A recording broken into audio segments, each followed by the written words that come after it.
देखिए यहाँ पर क्वेश्चन है, यदि एक त्रिभुज और एक समांतर चतुर्भुज एक ही आधार और एक ही समांतर के बीच स्थित हो तो त्रिभुज का क्षेत्रफल समांतर चतुर्भुज के क्षेत्रफल का आधा होता है। देखिए, तो हम एक चतुर्भुज पहले बनाएंगे, समांतर चतुर्भुज बनाएंगे। इसका नाम धर दिए ए बी सी और यहाँ डी। लेकिन एक आधार पर एक त्रिभुज भी बनाना है जो कि समांतर ठेकना चाहिए। इसको बढ़ाएंगे ऐसे ऐसे करके, तो देखिए ऐसे त्रिभुज समांतर ठेक किया यहाँ, और ठेकने के बाद में यहाँ आ गया। इसका नाम धर दीजिए पी। देखिए यहाँ पर हल देखिए क्या कर रहा है कि क्या कर रहा है, देखिए ए पी बी लिखेंगे, त्रिभुज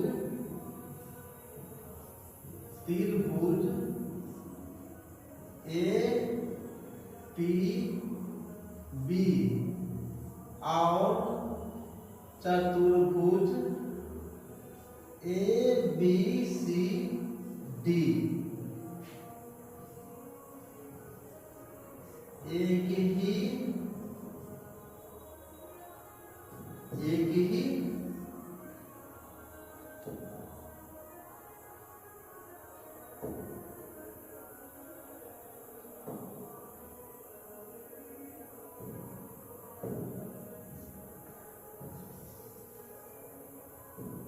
एक ही आधार और एक ही समांतर के बीच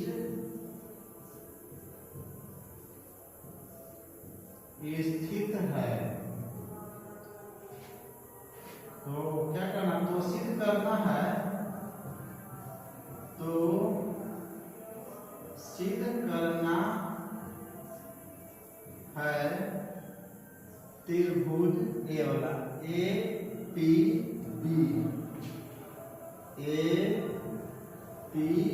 बी बराबर 1/2 चतुर्भुज 1/2 area of A B C D सिद्ध करना है। इसका भी एरिया आप कर दीजिए, एरिया ऑफ त्रिभुज क्या, ए बी डी बराबर half area of A B C D. यही हमें सिद्ध करना है।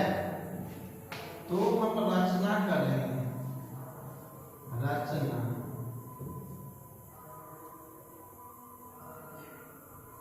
ए पी समांतर, यहां से खींचिए ऐसे,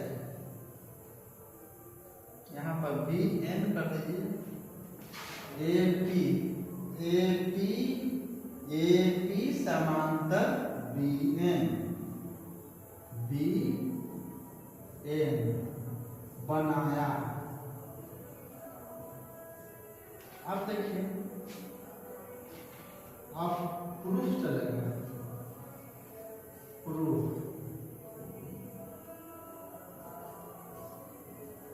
चित्र से स्पष्ट है कि, देखिएगा ए बी सी डी और ये तो ए बी एन पी और ए बी सी डी एक ही आधार पर टिका है। देखिए ए बी एन पी चतुर्भुज है, ए बी पर टिका है और A B C D, A B पर टीका। चित्र से स्पष्ट है कि समांतर चतुर्भुज ए बी एन पी और समांतर चतुर्भुज ए बी सी डी एक ही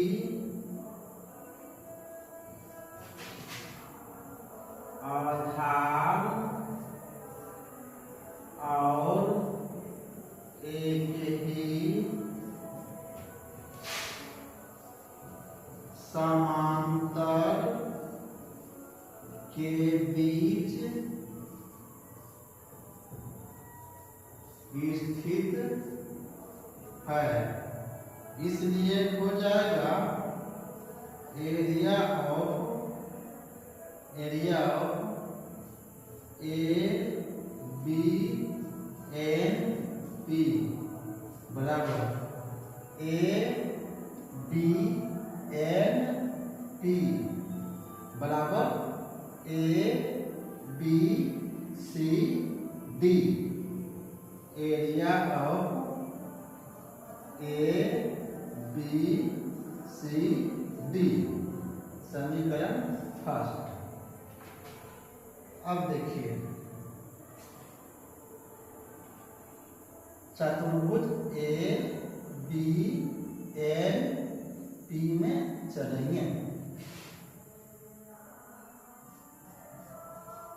नाउ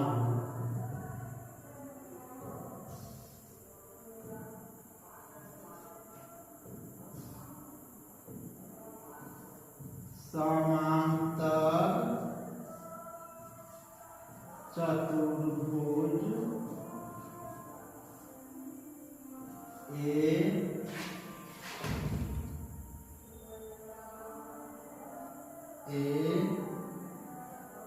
बी एन पी के ए बी एन पी के क्या हो गया पी बी विकल्प।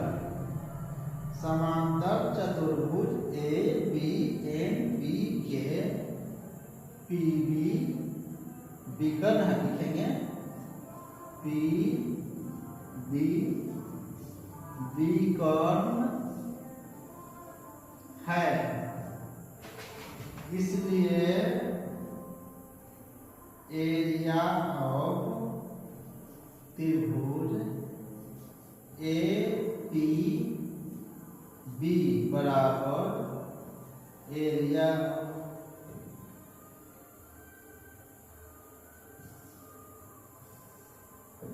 त्रिभुज ए पी बी सर्वांगसम त्रिभुज बी एन पी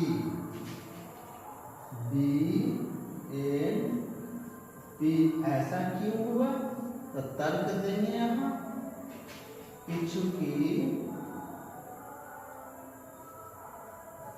समांतर चतुर्भुज के विकर्ण दो सर्वांगसम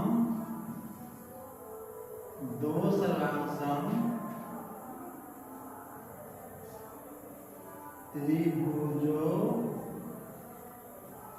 में विभाजित करती है।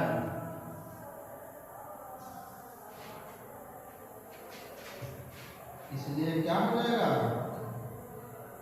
एरिया ऑफ त्रिभुज छोड़ भी सकते हैं लिख भी सकते हैं area of A P B बराबर area of B N P, क्या चीज, सी पी सी टी से। एसिपिसिटी क्या है, चूंकि एसिपिसिटी के मतलब का कॉन्ग्रेट पार्ट कॉन्ग्रेट ट्रिएंगल, या फिर हिंदी में बोलेंगे सर्वांशम त्रिभुजों के संगत भाग बराबर होती है। अब यहाँ के बाद थोड़ा सा देख लीजिए, इसको हम छोटा करेंगे। तो देखिए यहाँ थोड़ा सा गड़बड़ हो गया था, यहाँ से इसको थोड़ा सा साइड करके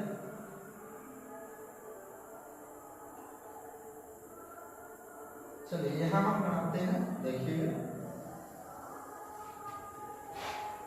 अब हमें क्या करना है, यहाँ के बाद एक स्टेप और चलेंगे, यहाँ से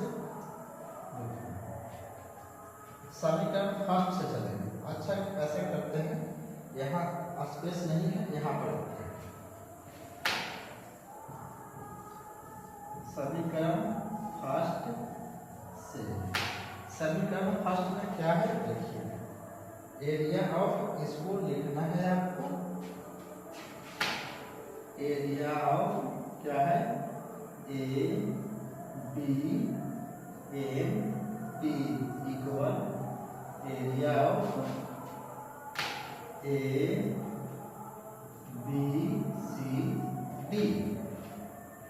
तो area of A B N के जगह पर देखिए ए बी एन पी के जगह पर क्या लिखेंगे, ए त्रिभुज, और ए त्रिभुज लिख सकते हैं। तो एरिया ऑफ पहले ए त्रिभुज के लिखिए, A P B, A P B plus इसको जोड़िए ए वाला त्रिभुज, ऐसे B N P, B N P equal कितना, ए जो है A B C D, area of A B C D. अब देखिए यहाँ पर से क्या किए हैं कि ए पी बी और area of B N P दोनों त्रिभुज आपस में दोनों का क्षेत्रफल बराबर है। तो हम बी एन पी को हम बी एन पी के जगह पर हम area of A B P लिखेंगे। देखिए area of A P B plus इसको जगह पर A P B equal area of A B C D. अब देखिए एरिया रहेगा यहाँ पर, तो क्या होगा, area of A P B और area of A P B, तो दो को हो जाएगा area of A P B equal area of A B C D. अब area of A P B equal area of A B C D. इसलिए हम कह नहीं सकते हैं 1/2, ये 2 चला जाएगा, 1/2 आ जाएगा नीचे, 1/2। यही तो हमें प्रूफ करना था, सिद्ध करना है कि area of A P B बराबर half area of A B C D.